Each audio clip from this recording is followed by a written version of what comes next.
त्या रात्री त्याला झोपच लागत नव्हती. डोळे मिटले की पुन्हा पुन्हा एकच प्रसंग समोर येत होता आणि प्रत्येक वेळी त्याचा राग अजूनच वाढत होता. समोरच्या माणसाने केलेला अपमान, ती टोचणारी वाक्य आणि सगळ्यांसमोर त्याची झालेली ती नाचक्की.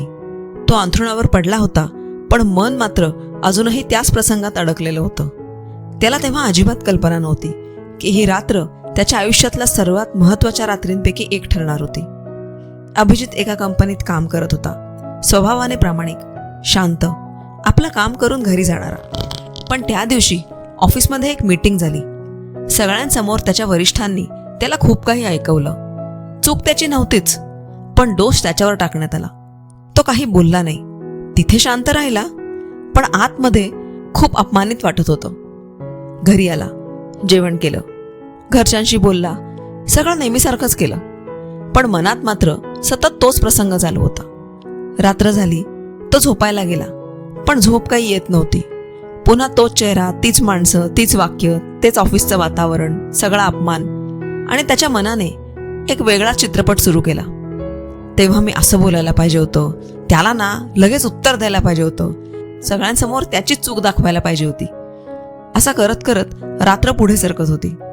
घड्याळात 12 वाजले, 1 वाजला, पण मन थांबत नव्हतं, उलट जास्त वेगाने धावत होतं. अचानक त्याला स्वतःचाच राग आला. तो उठून बसला. त्याने स्वतःला प्रश्न विचारला, माझा अपमान त्यांनी एकदाच केला, पण मी स्वतःला किती वेळा शिक्षा करणार आहे? तो प्रश्न मनाला लागला. खरंच, तो माणूस आता कदाचित शांत झोपला असेल, पण तो इथे स्वतःची झोप, स्वतःची शांती आणि स्वतःला जाळून टाकत होता. तरीही मन मानायला तयार नव्हतं. राग पुन्हा वर येत होता. अभिजितच्या घरी एक छोटंसं पुस्तक होतं. त्याच्या वडिलांनी अनेक वर्षांपूर्वी आणलेलं, कधीतरी उघडलेलं, पुन्हा कधीही न पाहिलेलं. झोप येत नसल्याने तो उठला, तसाच पुस्तकांच्या कपाटाजवळ गेला. नकळत त्याची नजर त्या पुस्तकावर गेली. ते होतं गोंदवलेकर महाराजांचे विचार. त्याने सहज पुस्तक उघडलं आणि पहिल्याच पानावर त्याची नजर एका वाक्यावर थांबली, ज्यामुळे मन अस्वस्थ होतं. त्याला धरून बसणं म्हणजे स्वतःच स्वतःला शिक्षा करणं. तो बराच वेळ तेच वाक्य पाहत होता. पुस्तक बंद केलं, पण मनात वाक्य फिरत राहिलं. अचानक त्याला एक गोष्ट जाणवली. तो राग धरून बसला होता कारण त्याला वाटत होतं की त्यामुळे न्याय मिळेल, पण वास्तवात काय होत होतं? न्याय नव्हे, शिक्षा मिळत होती, आणि तीही स्वतःच्या हाताने. त्याला आठवलं, लहानपणी त्याने एकदा निखारा हातात घेतला होता दुसऱ्यावर फेकण्यासाठी. पण निखारा फेकण्याआधी कोण जळत होतं? स्वतःच. रागही तसाच असतो. तो दुसऱ्याला जाळेल की नाही माहीत नाही, पण आधी स्वतःला नक्की जाळतो. हे पहिल्यांदा इतकं स्पष्ट दिसलं. त्याने पुन्हा डोळे मिटले. प्रसंग अजूनही आठवतच होता. अपमान काही विसरला नव्हता.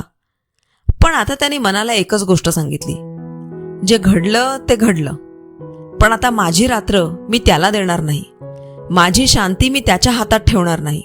पहिल्यांदाच त्याने त्या प्रसंगाशी भांडण करणं थांबवलं. त्याला दूर ढकलण्याचा प्रयत्नही थांबवला, फक्त सोडून दिलं. हळूहळू मन शांत होऊ लागलं. सकाळी जाग आली तेव्हा समस्या तिथेच होती. ऑफिसही तेच होतं, लोकही तीच होती, पण एक गोष्ट बदलली होती. तो बदलला होता आणि त्याला त्या रात्री एक गोष्ट समजली होती. आपल्याला दुःख अनेकदा परिस्थिती देत नाही, परिस्थितीला धरून बसलेलं मन देतं.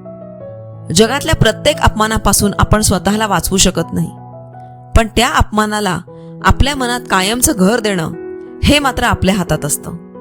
आणि ज्या दिवशी हे समजतं, त्या दिवशी बाहेरचं जग बदलत नाही, पण आतलं जग बदलायला सुरुवात होते. मंडळी, दुसऱ्याने केलेला अपमान एक क्षण टिकतो, पण आपण तो मनात जपून ठेवला तर त्याची शिक्षा वर्षानुवर्ष चालते.